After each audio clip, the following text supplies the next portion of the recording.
कल से मुझे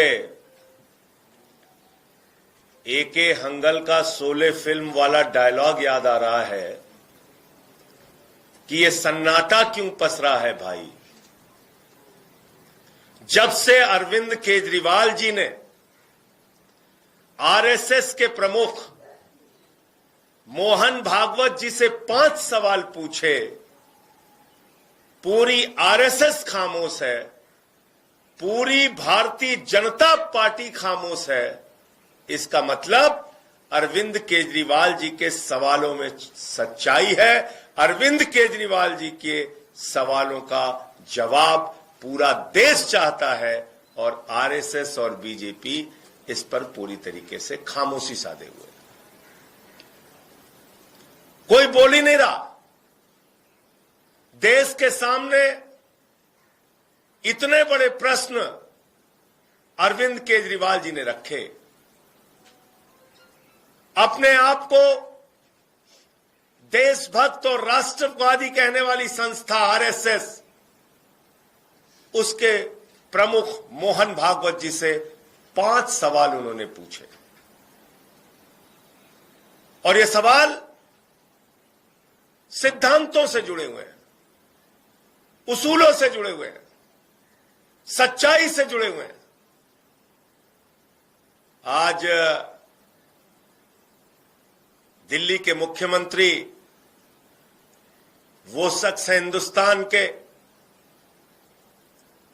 अरविंद केजरीवाल जी ने मुख्यमंत्री के पद को एक बार नहीं, उसूलों और सिद्धांतों की बात आई तो 2 बार मुख्यमंत्री के पद को 2 मिनट के अंदर छोड़ के लात मार के बोले हम सिद्धांतों की लड़ाई लड़ेंगे, उसूलों की लड़ाई लड़ेंगे, ईमानदारी की लड़ाई लड़ेंगे, सच्चाई की लड़ाई लड़ेंगे।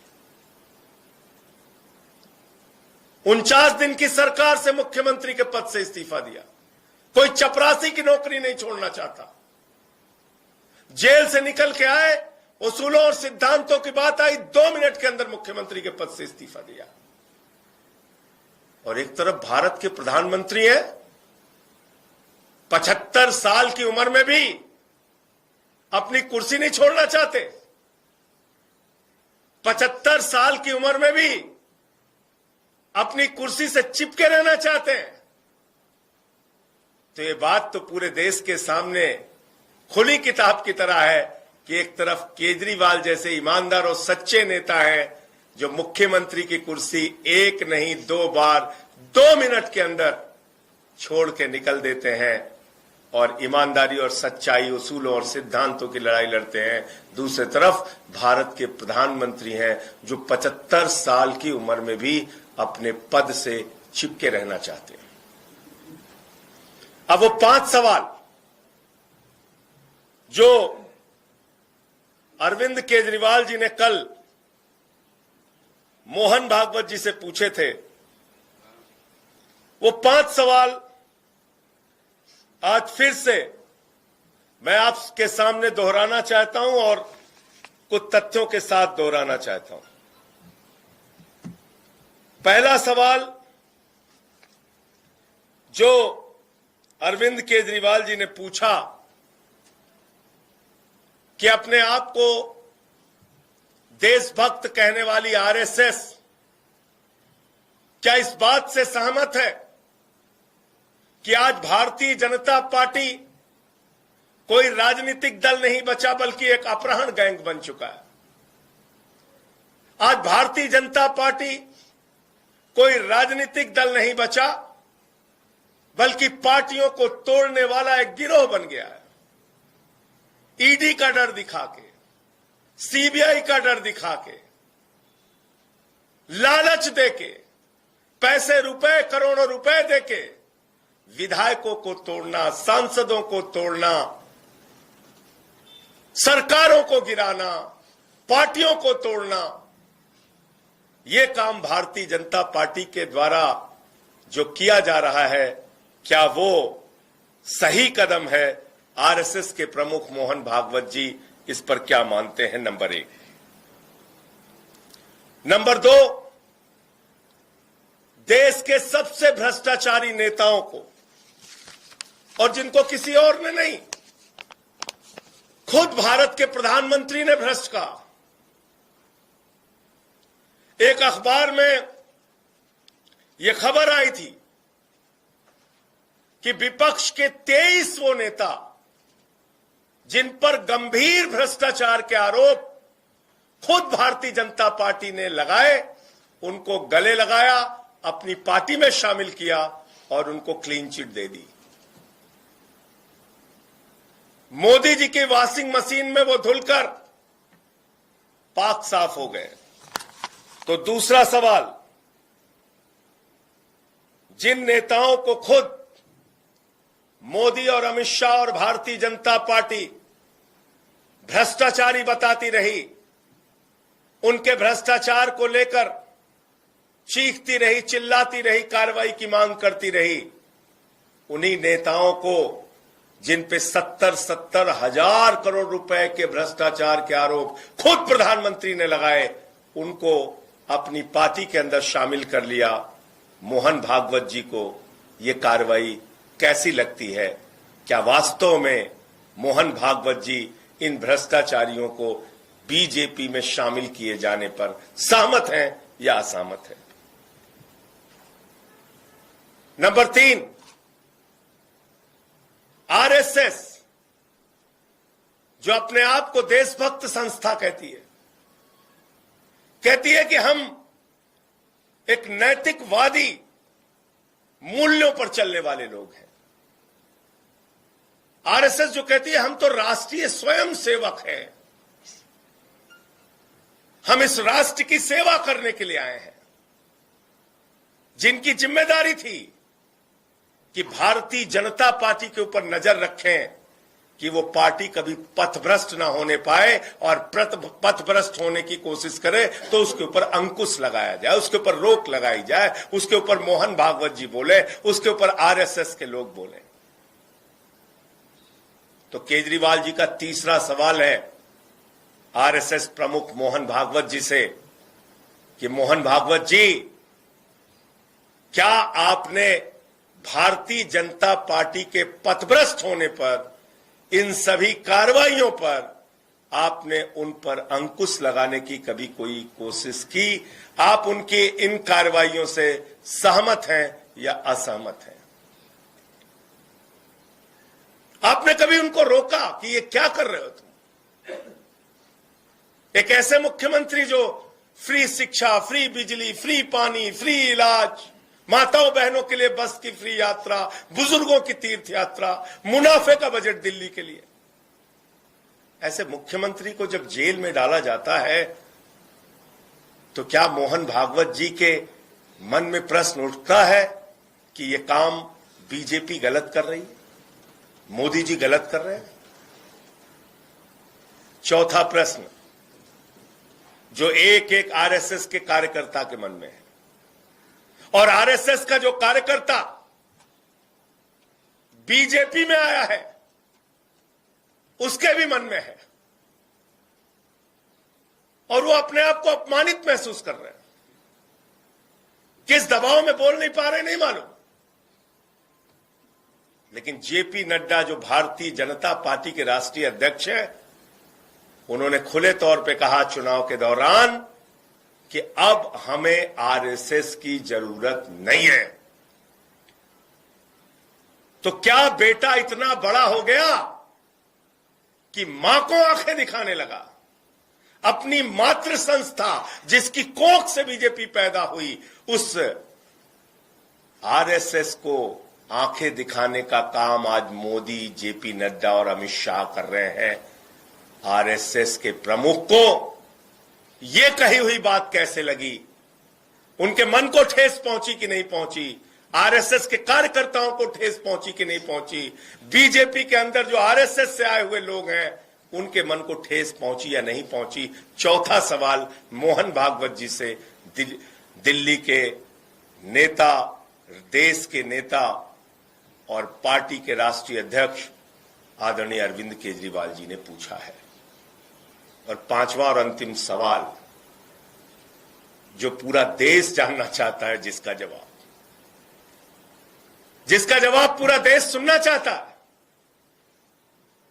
और वो जवाब भारत के प्रधानमंत्री से भी सुनना चाहता है, आरएसएस के प्रमुख से भी सुनना चाहता है।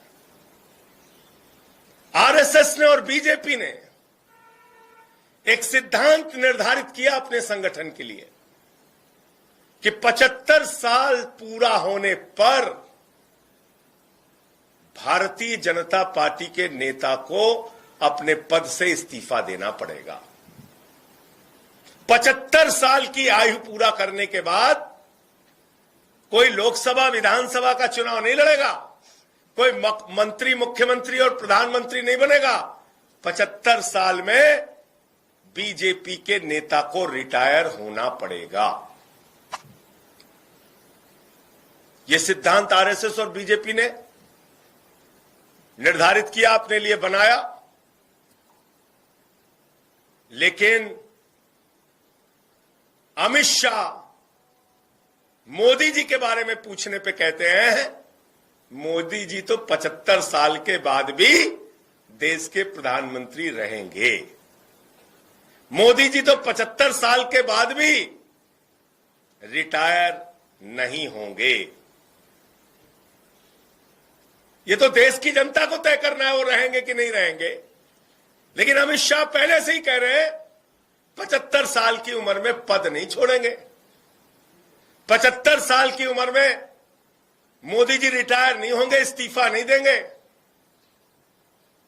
वाह अमित शाह जी, लाल कृष्ण आडवाणी जी का इस्तीफा हो जाता है, लाल कृष्ण आडवाणी जी को पद से हटा दिया जाता है।